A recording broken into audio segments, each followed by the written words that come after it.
देख रहे हैं आज तक, आपके साथ हूं मैं नेहा बाथम। संकट मोचक शंख, ये हम इसलिए कह रहे हैं क्योंकि मांगलिक चिन्ह माना जाने वाला शंख और उसकी तमाम खूबियों के चलते मंदिर हो या फिर किसी भी शुभ कार्य की शुरुआत शंख बजाकर ही की जाती है। शंख बजाकर किया जाता है भगवान को प्रसन्न। शंख में इतनी शक्तियां समाहित हैं कि इसके दर्शन पूजन से जातक को वस्तु दोष, पितृदोष से निजात मिलता है और साथ ही आरोग्यता, धन, संतान की प्राप्ति का आशीर्वाद भी मिल जाता है। और शंख के इस चमत्कारी गुण को बताने के लिए हमारे साथ हमेशा की तरह मौजूद हैं जोशी राजकुमार शास्त्री जी। शास्त्री जी, बहुत बहुत स्वागत है आपका। तो शास्त्री जी से हम जानेंगे शंख कितने प्रकार के होते हैं और कैसे किया जाए उनका पूजन, लेकिन पहले जान लेते हैं शंख के धार्मिक महत्व। शंख करेगा शत्रुओं का नाश, शंख दिलाएगा धन अपार, बिगड़ी बनाएगा शंख, नौकरी व्यापार में लाभ दिलाएगा शंख, घर में कीजिए हर रोज शंखनाद, हर दुख हर संकट का होगा नाश।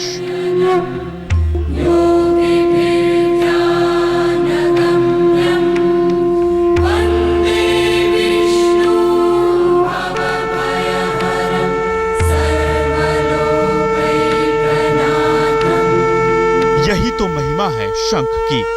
एक बार बजता है तो धरती से लेकर आकाश तक सब पावन हो जाते हैं।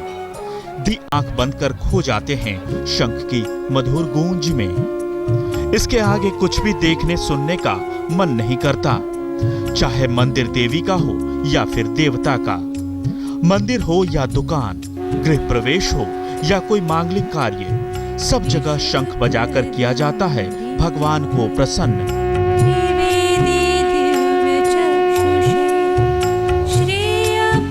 लेकिन इस शंख की महिमा इतनी भर नहीं है, इसके चमत्कार असीम हैं, जिसे एक बार आपने जान लिया तो शंख से दूर नहीं रह पाएंगे आप। शंख समुद्र मंथन से प्राप्त 14 रत्नों में से एक है। माता लक्ष्मी के समान शंख भी सागर से उत्पन्न हुआ है, इसलिए इसे माता लक्ष्मी का भाई भी कहा जाता है। हिंदू धर्म में शंख को बहुत ही शुभ माना गया है। इसका कारण ये है कि माता लक्ष्मी और भगवान विष्णु दोनों ने ही अपने हाथों में शंख धारण किया हुआ है। आम लोगों में ऐसी धारणा है कि जिस घर में शंख होता है उस घर में सुख समृद्धि आती है।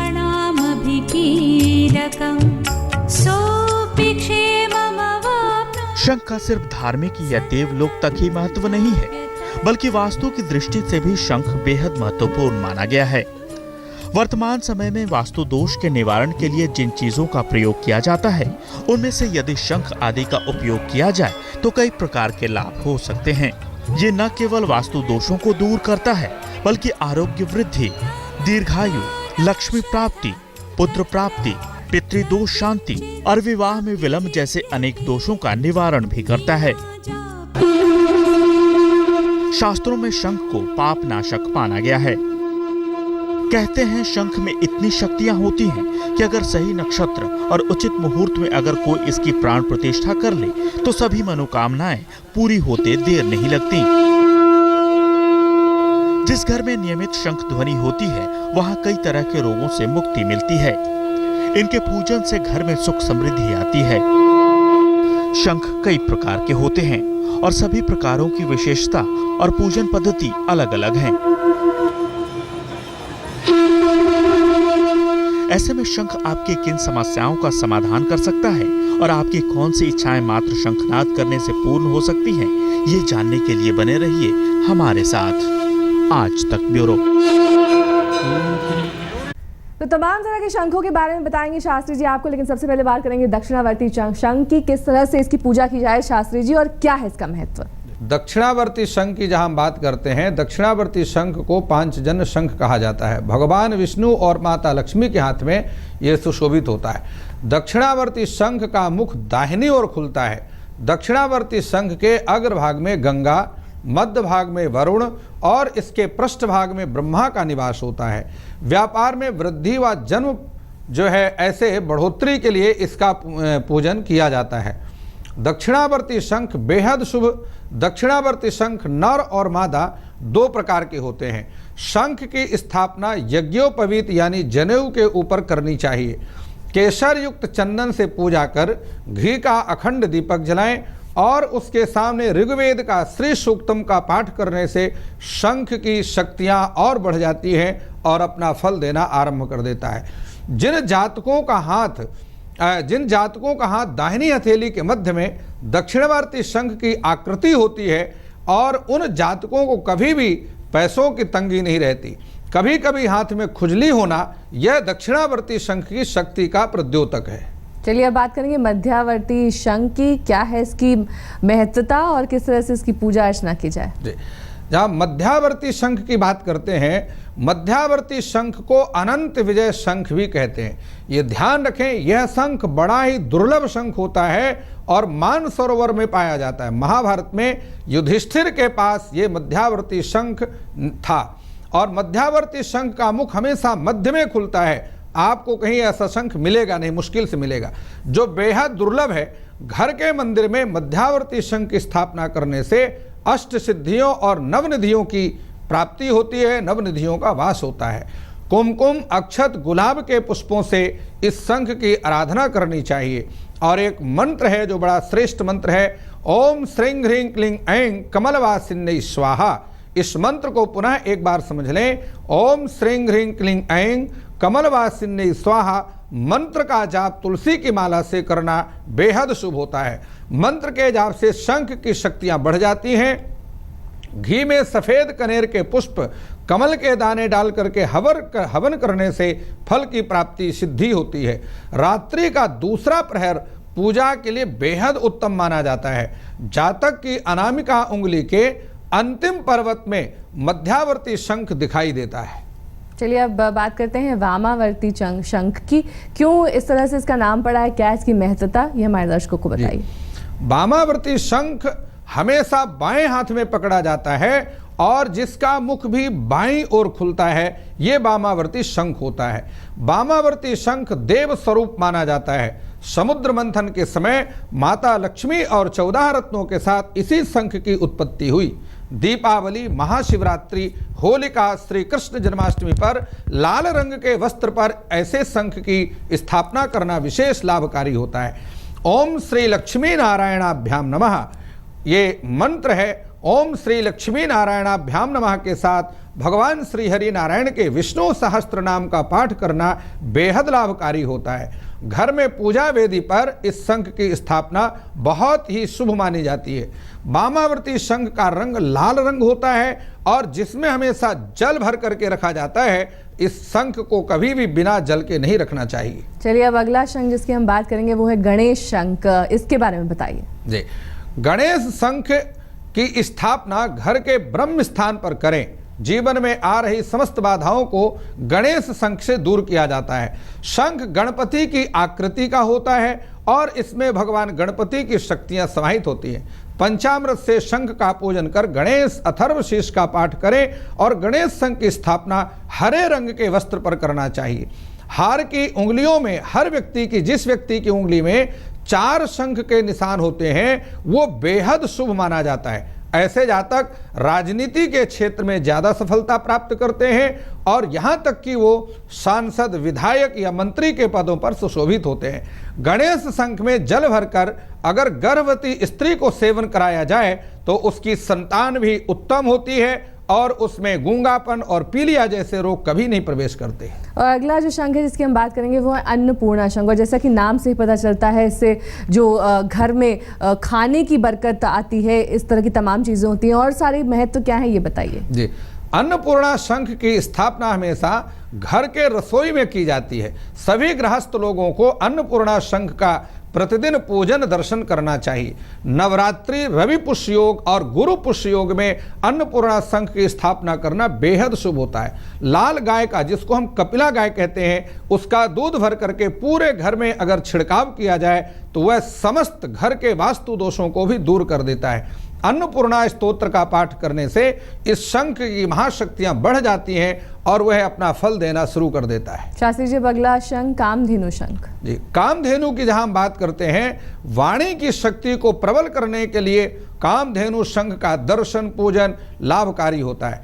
जितने भी आप ज्योतिषी देखें, धर्म उपदेशक देखें, न्यायाधीश देखें, वकील या अधिवक्ता देखें, ये सभी कामधेनु शंख का पूजन हल्दी, अक्षत, कमल पुष्प आदि से करते हैं। जिन जातकों की उंगलियों में 6 शंख होते हैं वे जातक समाज के मार्गदर्शक होते हैं।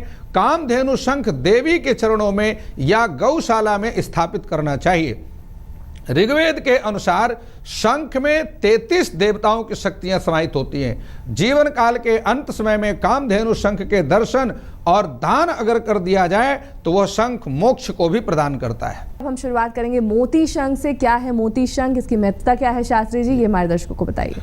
मोती शंख के पूजन से हृदय, पेट, पथरी के रोग, नजर दोषों से मुक्ति की प्राप्ति होती है। आयुर्वेद में मोती शंख का विशेष महत्व है। छोटे बच्चों को मोती शंख की माला पहनाने से, शंख में जल भरकर पिलाने से कुशाग्र बुद्धि की प्राप्ति होती है। राम रक्षा स्तोत्र का पाठ करें, गले में तुलसी की माला धारण करें। माता पिता के आशीर्वाद से शंख की शक्ति बढ़ती है और ऐसे व्यक्तियों का भाग्योदय 40 वर्ष की आयु में होता है। चलिए बताइए, ऐरावत शंख, नाम काफी अलग सा है इसका, इसकी क्या महत्ता है, उसका पूजन कैसे किया जाए? ऐरावत शंख के पूजन से सौंदर्य, संतान सुख की प्राप्ति, गरीबी का नाश होता है। ऐरावत शंख की स्थापना घर के मुख्य द्वार पर करना चाहिए। 24 से 28 घंटे तक शंख में जल भरकर पीने से चेहरे में चमक उठती है और सुंदरता की प्राप्ति होती है। 2 रेखाओं से युक्त हरे शंख का, ऐरावत शंख की ये इसकी पहचान है कि वो 2 रेखाओं वाला होता है और इसका रंग हरा होता है। जिन जातकों की उंगलियों में 9 शंख होते हैं, सामुद्रिक शास्त्र के अनुसार उनके सभी कार्य महिलाओं के सहयोग से पूर्ण होते हैं। ऐसे जातकों का भाग्योदय भी 40 वर्ष की आयु में होता है। एक मंत्र है जो आपको दे रहा हूं, ओम इंद्राय नमः, ओम शक्राय नमः। इस मंत्र का जाप करना बेहद लाभकारी है। चलिए अब अगला शंख बात करेंगे विष्णु शंख की। विष्णु शंख की महत्ता जी, विष्णु शंख की स्थापना हमेशा कार्य स्थल पर विष्णु शंख की स्थापना करने से लाभ की प्राप्ति होती है और कार्य स्थल पर ही शंख की स्थापना करने से विवाह की अड़चनें भी दूर हो जाती हैं। विष्णु शंख में दुर्गा, गणेश, भगवान श्री विष्णु, रुद्र की शक्तियां समाहित होती हैं। पीले रंग के वस्त्र पर विष्णु शंख की स्थापना करना बेहद लाभकारी होता है। कस्तूरी का तिलक करके और अष्टगंध के तिलक से ये जो विष्णु शंख है इसका पूजन करना चाहिए। विष्णु शंख से लक्ष्मी, शिव या भगवान श्री कृष्ण का अभिषेक करने से देवता प्रसन्न होते हैं और अपना आशीर्वाद प्रदान करते हैं। और अगला शंख है पौंड्र शंख। इस शंख की महत्ता और क्या है उसकी पूजा की विधि? पौंड्र शंख की जहां बात करते हैं, पौंड्र शंख का पूजन विद्यार्थियों के लिए बेहद लाभकारी होता है। विद्यार्थी अपने अध्ययन कक्ष में इस पौंड्र शंख को पूर्व दिशा में स्थापित करें। आत्मबल बढ़ेगा और एक मंत्र का उसके सामने पाठ करना है, ओम ऐं सरस्वत्यै नमः। स्फटिक की माला से जाप करें और पूजा में सफेद आसन या सफेद वस्त्र का प्रयोग करें। सात्विक जीवन शैली रखें। सफेद गाय के दूध का सेवन करना बहुत ही लाभकारी होगा। और हाथ की उंगलियों में यह ध्यान रखें, अगर हम ज्योतिष शास्त्र में सामुद्रिक शास्त्र की बात करें तो हाथ की उंगलियों में 8 शंखों का निशान होना यह बेहद शुभ माना जाता है। हम बात कर रहे हैं शंखों की महत्ता की, अब बात करेंगे सूर्य शंख की। शास्त्री जी, सूर्य शंख के बारे में बताइए। नौकरी में प्रमोशन की चाह रखने वाले जातक सूर्य शंख का दर्शन और पूजन अवश्य करें। सूर्य शंख सफेद रंग का होता है जिसमें चमकदार लाल किरणें हमेशा निकलती रहती हैं। गायत्री मंत्र का जाप करें और गुलाब के पुष्पों से पूजा करें। पितृदोष निवारण के लिए सूर्य शंख का पूजन बेहद लाभकारी होता है। सूर्य शंख को कुआं के अकुशा के आसन पर स्थापित करना चाहिए।